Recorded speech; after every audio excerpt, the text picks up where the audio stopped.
നമസ്കാരം. സുഹൃത്തും സഹപാഠിയുമായ റാസി മുഹമ്മദിൻ്റെ കലാപ്രദർശനത്തെ കുറിച്ച് ഏതാനും വാക്കുകൾ. തീർച്ചയായിട്ടും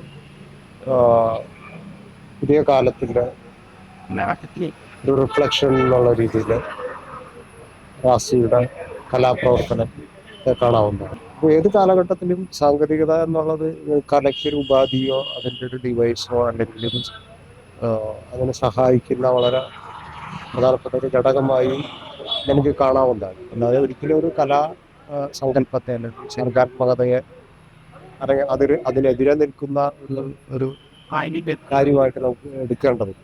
തീർച്ചയായിട്ടും അതിന് സപ്പോർട്ട് ചെയ്യുന്ന അല്ലെങ്കിൽ ഓരോ കാലം ആവശ്യപ്പെടുന്ന രീതിയിലുള്ള അവതരണങ്ങൾക്ക് ഉപാധിയാകുന്ന രീതിയിൽ അതിനെ സപ്പോർട്ട് ചെയ്യുന്ന രീതിയിൽ മാത്രം അതിനെ കണ്ടാൽ തീർച്ചയായിട്ടും നമുക്ക് അതിൻ്റെ അനുരൂപമായിട്ടുള്ള സർഗാത്മകത അവതരണം കൊണ്ടുവരാനായിട്ട് സാധിക്കുന്നതാണ്.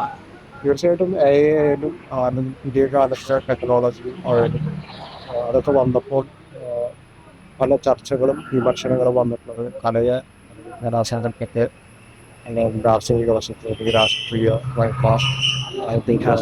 ബോധ്യങ്ങളെ അതിനെതിരെ നിൽക്കും അല്ലെങ്കിൽ അതിനെ ക്ഷീണിപ്പിക്കുന്നു എന്നുള്ള രീതിയിലാണ് പലപ്പോഴും വ്യാപകമായിട്ടുള്ള ചർച്ചകൾ ഉണ്ടായിട്ടുണ്ട്. തീർച്ചയായിട്ടും നമുക്ക് ആ രീതിയിൽ കാണേണ്ടതില്ല. കലയുടെ വിവിധ മേഖലകളായാലും ആ സാങ്കേതികതയെ ഒരു ഉപാധി മാത്രമാക്കി നമുക്ക് പറയാനുള്ള കാര്യങ്ങൾ ആർട്ടിസ്റ്റിക് ഐഡന്റിറ്റി ആയാലും അല്ലെങ്കിൽ രാഷ്ട്രീയമായൊരു തത്വശാസ്ത്രമായാലും അതിപ്പോൾ സംഗീതശാസ്ത്രപരമായ കാര്യങ്ങളായാലും വേറൊരു അവതരണ രീതി കൊണ്ടുവരുന്നത് ചിന്തിപ്പിക്കില്ല. അത്രമാത്രം അത് നമുക്ക് ഉപയോഗിക്കാൻ പറ്റും എന്നുള്ള രീതിയിലാണ് ഒരു സമീപിക്കുന്നത്. തീർച്ചയായിട്ടും റാസി ഏറ്റവും പുതിയ കാലഘട്ടത്തിൻ്റെ സാങ്കേതികത ഉപയോഗിച്ച് വളരെ വ്യത്യസ്തമായിട്ടുള്ള രീതിയിലുള്ള അന്വേഷണങ്ങളാണ് ഈ പ്രദർശനത്തിലൂടെ നടത്തിയിരിക്കുന്നത്.